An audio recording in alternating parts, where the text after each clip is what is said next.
Yung mga nachichismis lang na binabayaran yung magagaling.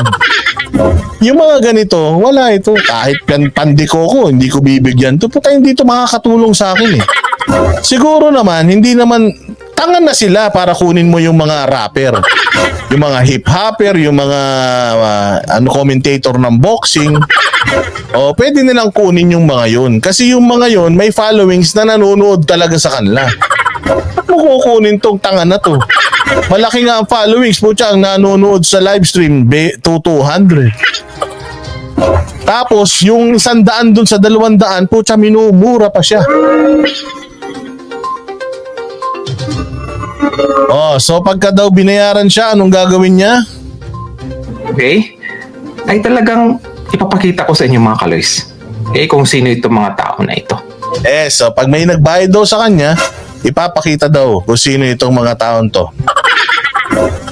So sa tingin mo ako si Romualdez, lalapit ako sa iyo para sabihin ko na, oy, bagong lipunan, bayaran kita.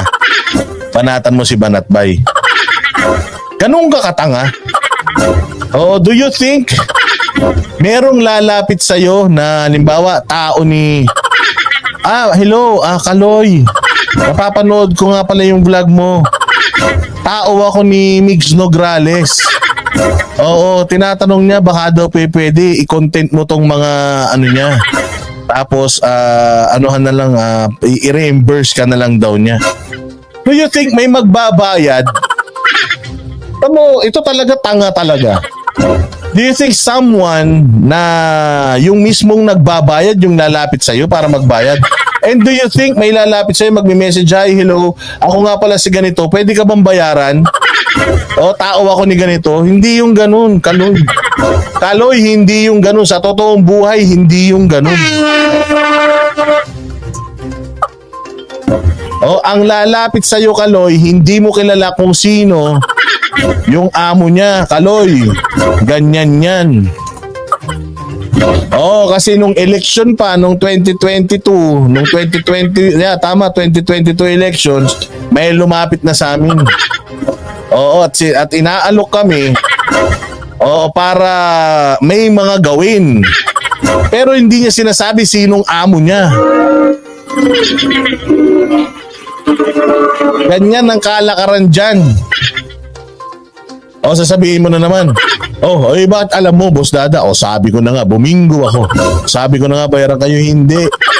Ganun ang nangyayari sa totoong buhay. Hindi yan katulad nung fantasy mo na si politiko yung lalapit sa'yo para magbayad. Hindi, may mga tao yan.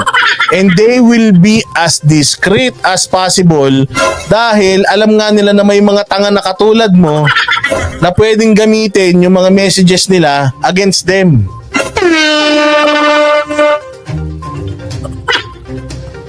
Matagal na tayo sa politika. Alam na natin yung mga ganyang kalakaran. Minsan nga may magme-message pa sa'yo baka pwedeng ganito, ganyan. Pag hindi ka mahusay, Kaloy, putya, alam mo yun na binibait ka lang nun. Alam mo na yung nag-message na yun, hindi ka naman niya babayaran, pero kapag umuo ka dun, patay ka, lalabas yung text mo, ayan putya, bayaran Ganon ang style dyan, Kaloy Abuloy. Kasi sinasabi niya, pag may lumapit sa akin, i-expose ko talaga. Sa ugali mo na yan? Sa pagka-chismoso mo na yan? Wala talagang lalapit sa'yo. Right? At mapapahiya talaga sila. Pagsubukan nila akong i-email tapos may offer.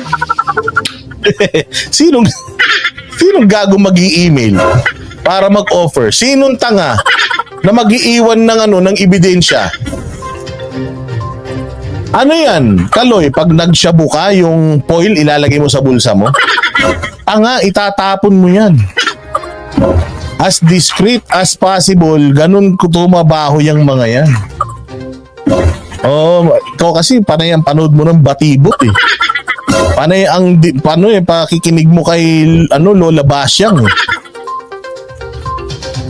Taka wag ka mag-alala, Kaloy, walang lalapit, maniwala ka. Wala. Papakita ko kagad sa inyo mga kaloys. Tingnan natin. So anyway, So, iyan yung bigyan natin ng mga kaloys. Ito kaya ay propaganda na naman ng mga DDS, mga drama-drama, na kesyo may patong ako. Nasaan yung 10 million ko? Ito ba? Ayan, may patong ako 10 million. Ayan, okay. Ang corny mo, Kaloy. Utangin na mo, ang pangit mo na nga, ang corny mo pa. Forward. O, ayan. Sige, forward. Tapa-corny talaga. Ayaw naman natin sa dilawan. Nabayaran na daw ako ni Lisa. Ayaw ko naman din kay Lisa Fur. Ano ka babayaran ni Lisa? Hindi ka babayaran nun. Tanga na nga sila, tanga ka pa eh. Right? Makikita niyo naman yung mga kaloys eh. Sabi ni Eloisa, kaya nga malakas kay Tambaloslos and Sandra. Laki kita ng customers. Naniwala ba kayo sa one night stand? Arturo Digman, ka-one night stand siya dahil ambisyosa man, good kaayo. Sabi ni Cruz, one night stand lang ba? Baka multiple night stand. Alam mo yung mga kaloys, yan yung bibigyan natin ng analysis. Okay?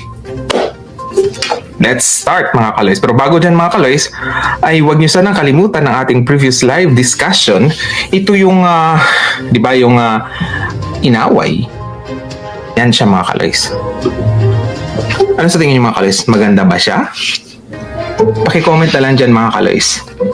Anak ng tinapa. Yan ang ko... Ganyang kakalalim? Paki-comment kung maganda ba siya. Ang ina yan. Anong klaseng vlogger ito? Paki-comment kung maganda ba siya. Tigas taglibog to si si Kaloy Abuloy. Sabi ni Jai, welcome back sa mga naligaw. Kasi yung iba mga hopeless na, di ba? Bakit ganyan ang mga politiko nag-away-away? Si Maharlika yung sinasabing may patong sa ulo, hindi kasi pati di ba si Banat. So talagang nilaglag niya na si Maharlika, so sinasabi niya na talagang drama lang yung sinasabi ni Maharlika na may patong na 10 million. Kung naman inggitero ka masyado, malay mo ikaw ang patong. Siguro kung ako lang, ikaw, putya, baka 20 pesos. Swerte ka pa, may 20 pesos kang patong sa ulo. Diba? Sabi ni Vine, di ka dilawan, di ka rin pulawan, balimbing ka. Paano ko naging balimbing? Balimbing ka, ayan Yung mga nanonood sa kanya, sinasabi na balimbing siya. Paano daw siya naging balimbing? Wala naman daw siya kang kakampi. Tanga! Nagsasasabi mo, sige, tinanong ba't hindi daw siya balimbing? Mo kinampihan sa kanila. Diba? Vine, paano ko maging balimbing? Alam mo ba ibig sabihin ng balimbing? Or you're just, di ba? You're just creating your own definition. Tarantado, no? Dati kang Marcos, punyeta ka. Papaliwanag ko kung ano ibig sabihin ng balimbing. Dati kang budol ni Marcos, sinabi mo iboto. Nung nanalo si Marcos, hindi kayo napaboran, biglang ayaw nyo na kay Marcos, binanatan nyo na. Tama? Tapos DDS na kayo. Duterte. Tapos ayaw nyo na ulit kay Duterte, galit na kayo kay Duterte, hindi kayo makabalik sa pula. O kaya galit ka pa rin sa Marcos, galit ka sa Duterte, putya, anong tawag? Actually tama Hindi balimbing ang tawag sa'yo. Ang tawag sa'yo, Kaloy, abnormal. Abnormal. Mantakin mo, ito ang vlogger na panonoorin nyo, yung definition ng balimbing hindi niya maintindihan. Ikaw na mismo nagsasabi, nabudol ka noon, bumaliktad ka, binanatan mo na yun ng budol, ang tawag sa'yo, di balimbing ka. But anyways, we have proven na itong mamang ito ay napakalaki ng insecurities sa katawan at hindi niya maintindihan na siya talaga ay balimbing.